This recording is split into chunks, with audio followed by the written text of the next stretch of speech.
Andrew Nixon.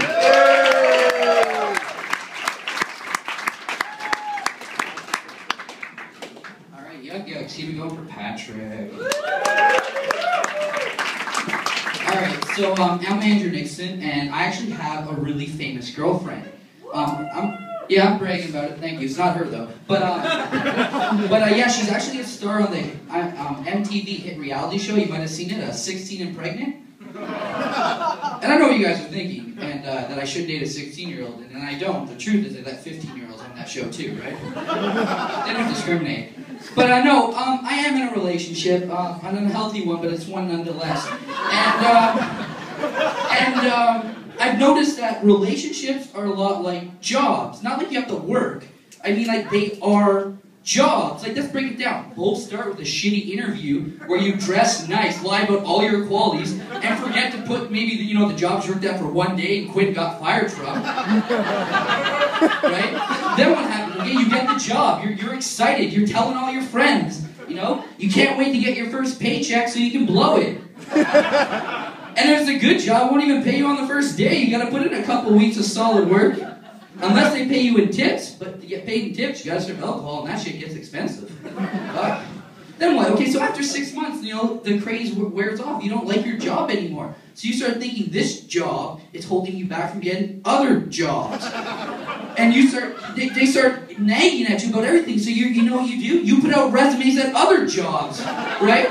You're not saying you're going to take the other jobs, you're just testing the market. Nobody's going to, just leave a job without another one lined up. Then what? So then now, you ever notice, when you get a job online, people think less of you? Like, well, why didn't you go out on feet and get it yourself? Shit's hard. It's a recession. And then the job's never advertised the same way. It's like, ooh, small space. Beautiful. You can work in the back. You get there. Free open space. It's a vegan. Doesn't let you work in the back. You don't want to work in the back. Fuck. Then what? So now you're mad. And then, it's tough to get a good job. But you ever notice, you finally get a good job and, other jobs start coming available that, weren't available before? You've been applying at this one job since, grade 2, and you've been telling her every day that you liked her, and you give her fucking resumes every day since grade 2. Oh, we can't date. You're like my brother, and nobody wants to work with family, right? And then every day you start telling, you even intern there and work for free while other jobs do the same job you can do, but you're too ginger to work there.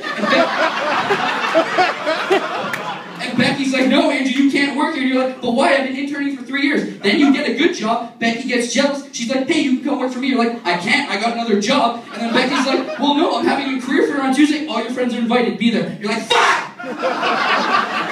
Damn it!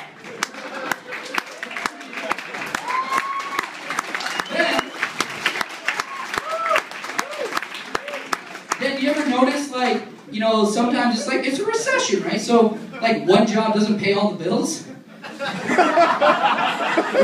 So you pick up, a nighttime job, that this job is clearly aware of what its purpose is. It knows you can only work 6 hours a week, okay? And then it starts nagging you. You need to come in for extra shifts. You're like, I can't do it. She's like, I'm going to tell your first job. Then you're like, please don't. Your first job wonders why you're tired all the time. Why you smell like a McDonald's. All that shit, right? Then your second job tells your first job she can't keep her fucking mouth shut, and now Becky's gone, Samantha's gone, they're all gone, and then you're working with family because there's really nothing left for you to do. And my parents work together, fuck! Alright, I'm going to do something that is going to really show you guys what I'm all about, okay? And this is how I'm going to end it, but okay, so as a ginger, besides being bullied and ridiculed and all that shit, I get asked one very, frequent question, and it's, do the curtains match the carpet? Now, normally I say, hey, come back to my apartment, I'll show you the rug, all that shit. I don't have time to do that. So I can tell you they all match, but you guys can really believe me, so you got a good seat. Yuks, here I come.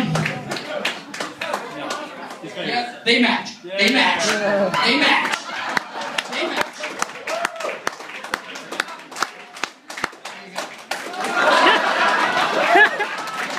Alright everybody, I'm Andrew Nixon. Have a great night.